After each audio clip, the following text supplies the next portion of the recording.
Bismillahirrahmanirrahim. Assalamualaikum warahmatullahi taala wabarakatuh. Kembali lagi dengan saya Muhammad Hanif dengan NIM 230411100177. Pada video kali ini saya akan membuat video terkait proyek akhir atau proyek akhir pada mata kuliah basis data 2. Di sini saya akan menjelaskan arsitektur database yang saya buat. Jadi di sini saya membuat sistem administrasi pondok pesantren terpadu atau SAPPT, yaitu sistem ini hadir sebagai solusi digital untuk mengatasi kompleksitas administratif di pondok pesantren yang seringkali masih bersifat manual. Nah, makanya karena bersifat manual, makanya saya membuat sistem ini. Nah, secara arsitektur sendiri, sistem ini dirancang dengan prinsip Relational Database Management System atau RDBMS yang memenuhi standar normalisasi 3NF, memastikan redundansi data seminimal mungkin. Database ini terdiri dari 8 tabel inti yang terbagi menjadi 2 klasifikasi besar.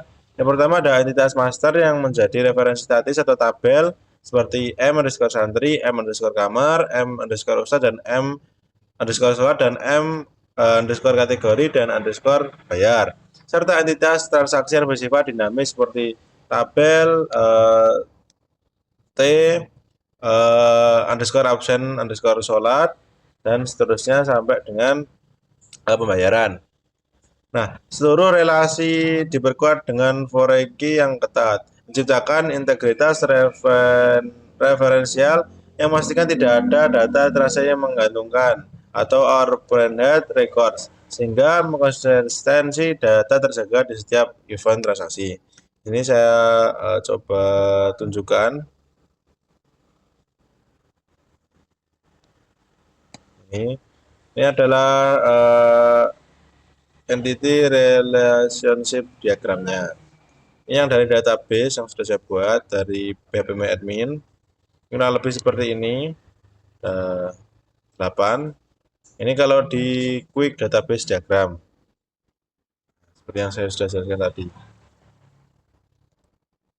Oke. Jadi selanjutnya saya akan menjelaskan tentang tantangan teknis dan solusi strategisnya yang ada pada proyek saya. Nah, dalam mengembangkan ini, tantangan utama yang saya hadapi bukan sekedar desain, melainkan skalabilitas performa.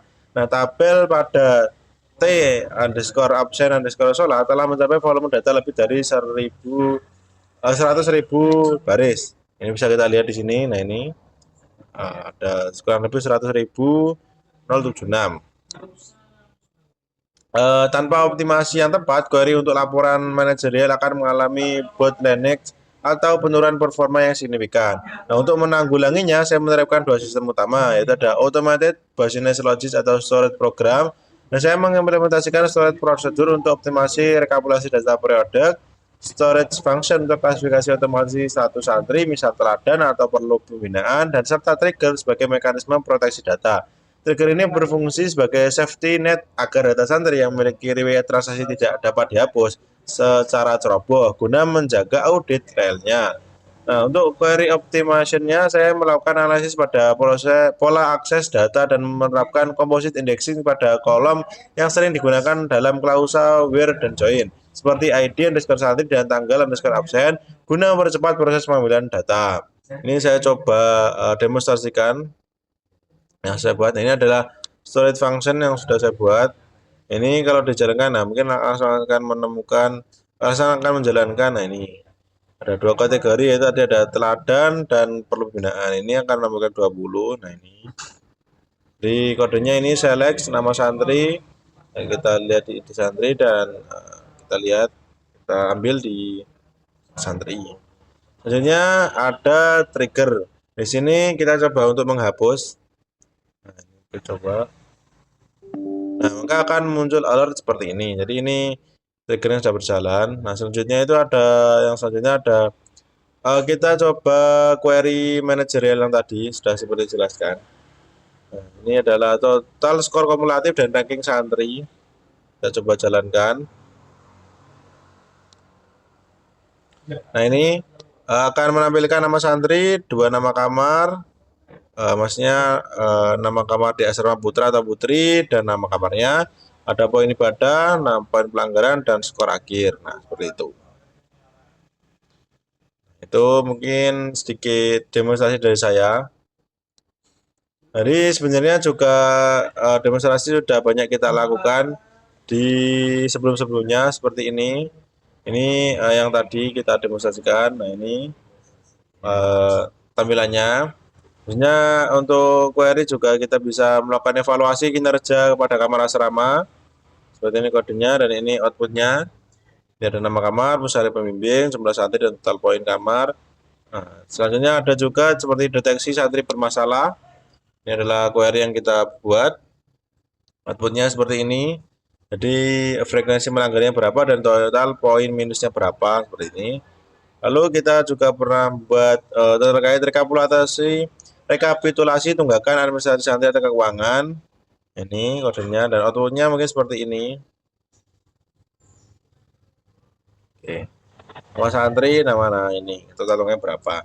Selanjutnya ada terkait evaluasi kedisiplinan berdasarkan waktu sholat. Nah kita juga bisa mengevaluasi kedisiplinan santri itu berdasarkan waktu sholat.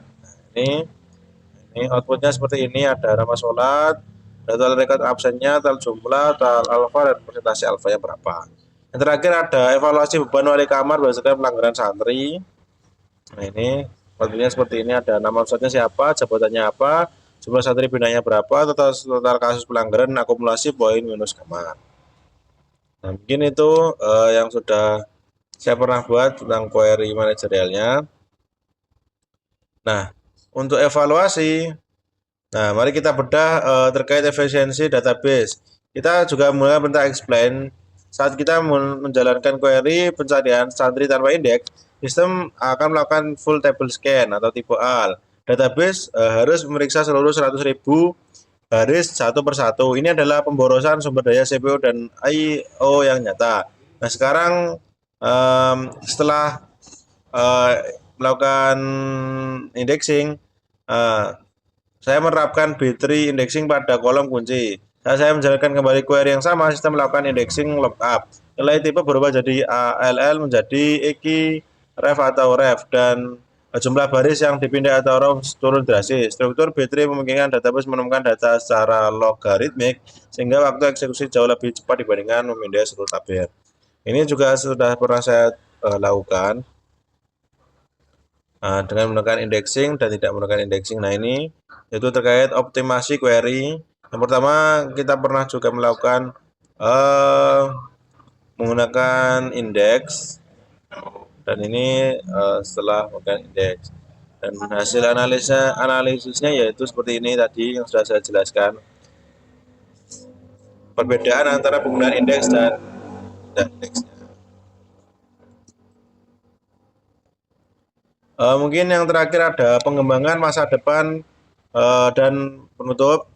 Jadi sebagai rencana pengembangan ke depan, sistem ini akan ditingkatkan menjadi dashboard analitik real time menggunakan data visualization agar pemimpin pondok atau pengurus pondok itu dapat mengambil keputusan secara strategis, secara instan melalui grafik, tren perilaku santri. Nah selain itu, saya merencanakan pengembangan pakai API RESTful agar data ini dapat diintegrasikan secara aplikasi mobile bagi wali santri sehingga mereka bisa memantau perkembangan putra-putrinya secara transparan dan real time.